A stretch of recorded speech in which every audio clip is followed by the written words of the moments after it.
In this video, I'm going to show you 3 things you can learn from Wanda's theme, from Christophe Beck's score to WandaVision. We'll take a look at how he uses harmony to get that superhero sound, the simplicity of his main motive, and a moment in the B theme where he's able to pull off the expected and the unexpected at the same time. Whether you're composing your own superhero theme or just looking for inspiration, you should find something here that can make your own writing better. So let's go.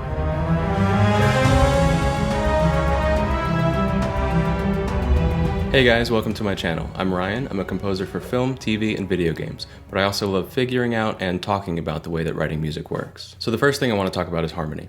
And really the trick to getting that superhero sound with harmony is to juxtapose diatonic chords with non-diatonic chords, which means using chords from within your key and contrasting them with chords from outside your key. But you don't just pick any 2 random chords. There's actually a good way to decide what to use, and that's to use a pivot note, which is a common tone between both the chord from your key and from the chord outside the key. So let's start by looking at the very opening of Wanda's theme.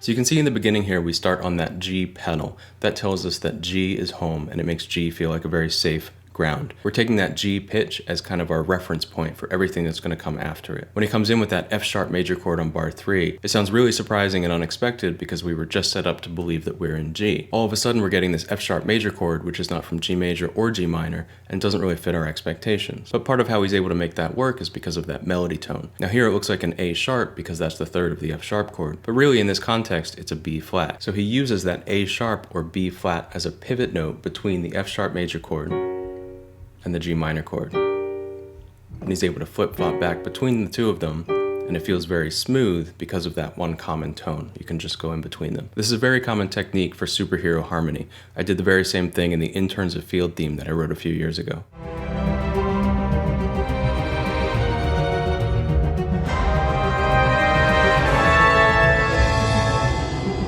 So by using that A sharp or B flat as a pivot point, we're able to have some common ground, but play with other dimensions around it. But notice that even when he brings in that F sharp chord, he has that G pedal tone going the whole time, which tells you where home really is and where that steady ground still stays. So you can use this common pitch technique in a lot of different ways. The G minor triad also has a D in it, so maybe we could use that D from another chord. That could be a B minor chord. Or we could use the G pitch as a common tone, and we could go G minor to E minor. Now if we continue and we look at the next part of the theme, the next chord we come to is this A flat. And if you're familiar with the diatonic chords of G minor, you might be thinking, where is this A flat coming from? How did he know to choose this chord? So I think it's helpful to zoom out a little bit and look at the context of what's coming afterwards. You see that the A flat leads to a D, which will bring us to another section on the G. So really we have a cadence coming up, and you might expect a 2-5-1 cadence, and that is actually what we have. It's just that the A flat is a 2 chord from a different mode. It's the 2 chord being borrowed from Phrygian. So even though our tonic is still G, instead of the usual expected G natural minor, we're actually using G Phrygian to come up with this chord here. So then if you think of it as a 2 chord and you zoom out and you have this 2-5-1 progression, it actually makes perfect sense. Part of what's great about the A flat is that it's a major chord though, so in this superhero context it feels very bright and strong. Major chords that come from outside your key have this kind of weird thing where they feel more major, and that's what this A flat is doing for us here. So the next thing I want to talk about is the main motive, the main lick that drives the theme. What I find really fascinating about this motive is we have 3 pitches, G, D, B flat. We essentially have a G minor triad arpeggio.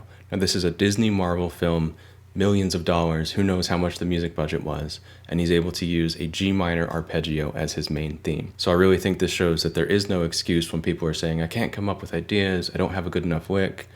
He's using a G minor arpeggio, so I think whatever you're using is also going to be fine. But what he is doing really well is he has the 2 things that make a good motive work. He has a unique rhythm and a unique interval, or an interval shape. So the rhythm is that dotted pattern, bum, bum, which is super simple and it doesn't seem like much, but it's enough for our ear to recognize it. So anytime that comes back later in the theme, we're going to connect it. We're going to know, oh, I've heard this rhythm before. It really takes just one dotted note or one little shift of a beat to make a rhythm identifiable make us be able to hear it and recognize it when it comes back later. The other thing he has is this interesting shape, so he manages to leap an entire tenth in just 3 notes, which is a pretty wide gap for a melody. But it's distinct, and that means it's reusable. There is so much potential in just that simple idea.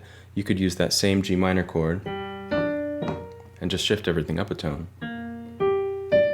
Shift everything up a tone again.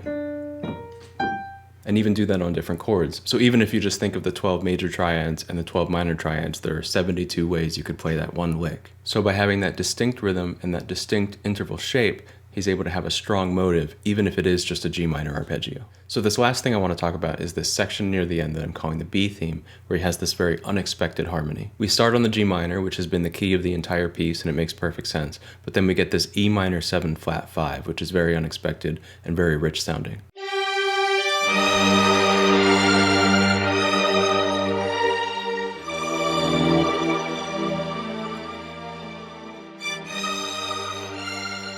So the two questions are, where did he come up with this chord, and why does it sound so good? So to the first question, where does this chord come from? I once read in a harmony book, I think by Schoenberg, that says that you should think of a minor 7 flat 5 or a half diminished chord is actually a dominant 7th chord that's just missing its root. And if you actually just drop down another third, you would get that chord. So if we have that E minor 7 flat 5,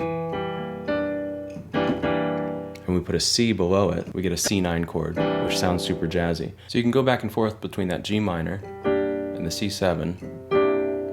It's actually a pretty standard kind of bluesy progression. It's the same chord progression in The Great Gig in the Sky from Dark Side of the Moon. So just like before we borrowed that A flat from G Phrygian, now we're borrowing the C7 chord from G Mixolydian, which is a parallel mode. They both have that G as their home base, but have different natural chord constructions over top. So I think that explains a little bit of why that chord is unusual sounding, but we can still kind of music theory worm our way into explaining why it makes sense. But the real question is, why does it sound so good? Now if we look at the main melody on its own, it's actually pretty safe sounding.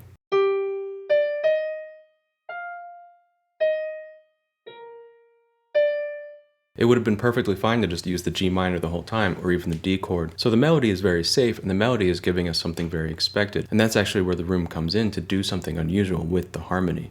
By keeping that D in the melody, which feels very safe, and then putting an unexpected chord against it, we're getting this perfect unison of what I call the expected in an unexpected way. So we do kind of expect that D note in the melody, but we were not expecting it with this E minor 7 flat 5 chord. So we have that expected D with the unexpected chord underneath it. So we're setting up people's expectations, leading them to expect that D, giving them what they want, which is that D in the melody, but not how they wanted it. It's with a weird chord, it's with this E minor 7 flat 5 chord. And that's why it's very satisfying. We get that expected, unexpected moment. Another reason the chord sounds so good in this context is that the E natural creates a tritone with that B flat.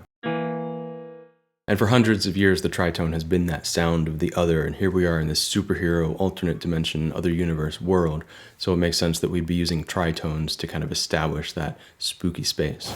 So of course there are a lot of other interesting things that do happen in this theme, but those are the main three that I wanted to point out to you today. Please let me know in the comments what you think, how you might be able to use these ideas, or maybe other superhero themes that do these exact same things. And please comment with the name of another score you'd like me to do a video on in the future. I'll see you then.